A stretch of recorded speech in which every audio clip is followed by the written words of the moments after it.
தோழமை சொந்தங்களுக்கு பணிவான வணக்கங்கள். அன்புடன் KVS. தெலுங்கானா மாநிலத்திலிருந்து ஒரு தோழர் என்னிடம் ஒரு கேள்வியை எழுப்பினார். அதாவது mail overseer, cash overseer, sorting postman, head postman பதவிகளுக்கெல்லாம் எத்தனை ஆண்டுகள் இருந்தால் அவர்களை அந்த பதவியிலே நிரப்பிட முடியும், அல்லது அவர்களுக்கான சர்வீஸ் கண்டிஷன் என்பது ஏதேனும் இருக்கிறதா, டிஜியினுடைய உத்தரவு என்ன என்ற கேள்வியை எழுப்பியிருந்தார்.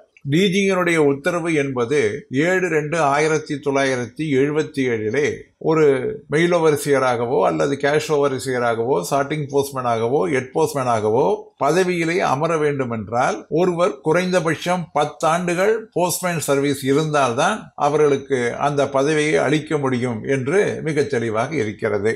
இந்த ஒரு ஆணை தான் இது குறித்து வெளியிடப்பட்டிருக்கிறது.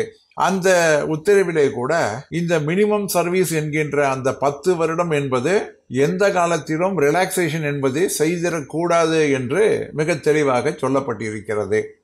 அதற்கு பின்னால் 1983 டைம் பவுண்ட் 1 ப்ரொமோஷன் வந்த பின்னால் டைம் பவுண்ட் ப்ரொமோஷனிலே யார் தபால்காரர்கள் TBOP பெறுகிறார்களோ அவர்களை கொண்டுதான் இந்த பதவியை நிரப்பிட வேண்டும் என்று டிஜியினுடைய உத்தரவு 13/7/1987 வெளியிடப்பட்டது. BCR வந்த பின்னால் BCRிலே யார் சீனியரோ அவருக்குத்தான் இந்த பதவியை அளித்திட வேண்டும் என்கின்ற அந்த ஆணையானது வெளியிடப்பட்டது. ஆனால் TBOP, BCR ஆகிய 2 திட்டங்கள் இல்லாத இந்த காலத்திலே அந்த 1987 வெளியிடப்பட்ட அந்த ஆர்டருக்கு எந்த விதமான ரெலவன்ஸ் என்பது தற்பொழுது கிடையாது.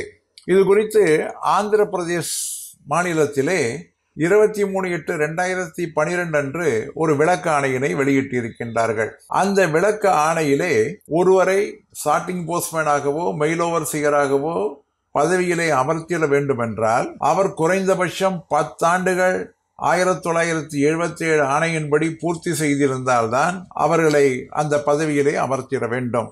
யாருமே அதற்கு வில்லிங் இல்லை என்று சொன்னாலும் கூட 10 ஆண்டுகள் சேவை முடித்த ஜூனியரைத்தான் போட வேண்டுமே தவிர மற்ற 10 ஆண்டுக்கு குறைவான சேவையுள்ளவர்களை அந்த பதவியிலே அமர்த்திடக்கூடாது என்று தெளிவாக சொல்லியிருக்கின்றார்கள்.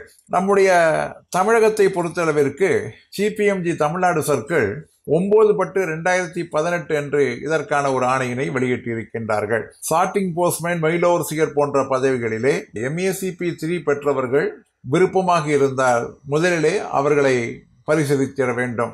MACP 3 உள்ளவர்கள் விருப்பம் தெரிவிக்கவில்லை என்றால் MACP 2 எந்த சீனியர் கேட்டிருக்கின்றாரோ அவருக்கு அதை அளித்திட வேண்டும். அப்படி யாரும் கேட்கவில்லை என்றால் MACP 1 யார் கேட்டிருக்கின்றார்களோ அவர்களுக்கு அதை கொடுத்திட வேண்டும்.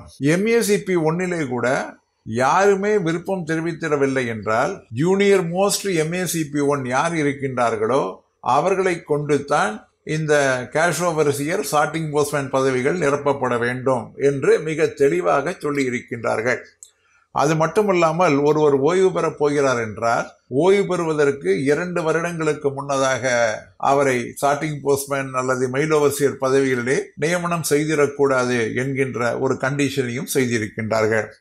ஆக 9/10/2018 ஆணையின்படியும் கூட குறைந்த ஆண்டுகள் சேவை என்பது 10 ஆண்டுகள் தபால்காரர்களுடைய பணியிலே இருந்தால்தான் அவர்களை கேஷ் ஓவர்சியராகவோ சார்ட்டிங் போஸ்ட்மேனாகவோ மெயில் ஓவர்சியராகவோ ஹெட் போஸ்ட்மேனாகவோ பணி அமர்த்திட முடியும் என்பதுதான் மிக தெளிவாக இருக்கக்கூடிய இலாக்கா விதியாகும்.